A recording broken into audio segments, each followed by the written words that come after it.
বোন যে এত সুন্দর ডান্স করে না দেখলে হয়তো জানতেই পারতাম না। প্রথমেই জানাই সবাইকে হ্যাপি নিউ ইয়ারের অনেক শুভেচ্ছা। তো আজকে ছিল 1 জানুয়ারি। তো 1 জানুয়ারির দিন বাড়িতেই ছিলাম।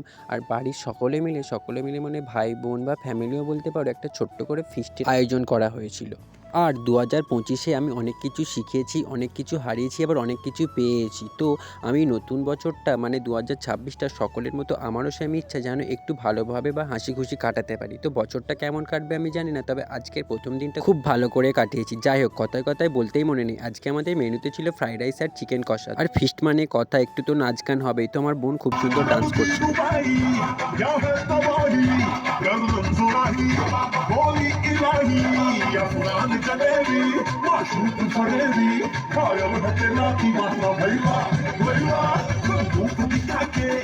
प्यार करेगी चेहरा भी कभी दिखाना भैया भैया हम